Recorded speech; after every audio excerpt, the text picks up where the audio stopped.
भोलेनाथ, हम पहुँचे अनुसुईया माता के दरबार में। टाइम इतना बढ़िया था कि हम ना पूजा के आरती के टाइम पहुँचे, आरती की, प्रसाद ग्रहण किया, माता का जल ग्रहण किया और माता के बहुत अच्छे से दर्शन किए। अब हम आपको मिलवाते हैं अनुसुईया माता के जो पुजारी हैं मंदिर के, उनसे मिलवाते हैं और पूछते हैं कि मंदिर के बारे में कुछ रोचक बातें। तो आज आप खड़े हैं माता अनुसुईया जी के धाम में, आश्रम में खड़े हैं। तो जो महात्म्य है मंदिर का वो यह है कि माता जी जो हैं वो संतान प्राप्ति के लिए विख्यात हैं। जिनकी संतान नहीं होती है वो लोग यहाँ माता जी के पास वरदान के लिए पहुँचते हैं माता जी के दरबार में और माता जी से संतान प्राप्ति का वरदान लेते हैं। यह वरदान माता जी को दिया था त्रिदेवों ने, जो हैं हमारे ब्रह्मा, विष्णु और महेश जी।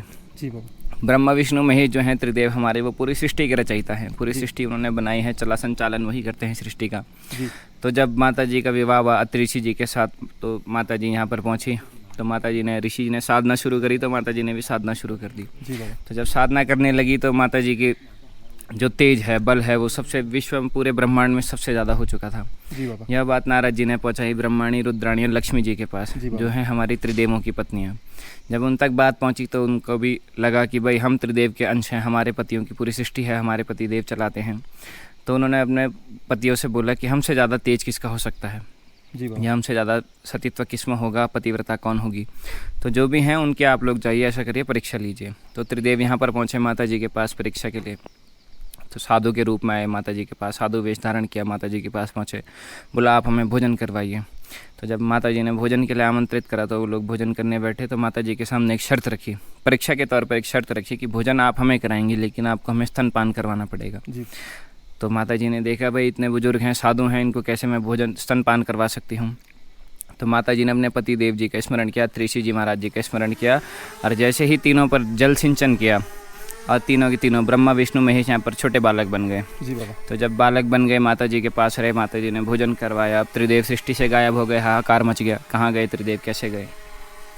तो सभी देवी देवता आए माता जी के पास कि भाई जो हमारे त्रिदेव हैं, अब सृष्टि का संचालन तो करना ही है, तो जैसे थे पहले जैसे वैसे बना दीजिए। तो माता जी ने उन्हें पहले जैसा फिर बना दिया। तब उन्होंने माता जी को यह वरदान दिया कि यदि आने वाले समय में किसी की संतान प्राप्ति नहीं होती है तो वह आपके पास आएंगे।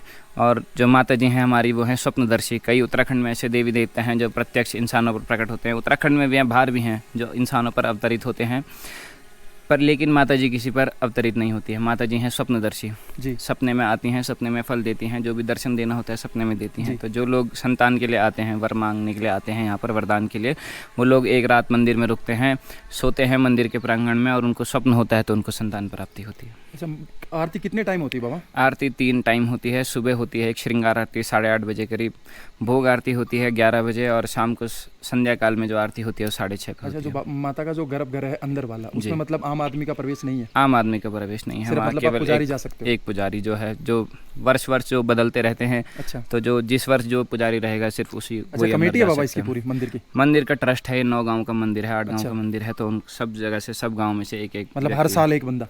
नहीं, लोग तो नहीं आते हैं, पर पुजारी यहाँ पर सेमवाल परिवार है। अच्छा, गाँव है ये कोई सा? ये हमारा गाँव है, माता जी के नाम पे अनुसुईया गाँव। अरे बाबा, चलो ठीक है बाबा, आपकी कृपा से। जय हरिओम, जय बाबा।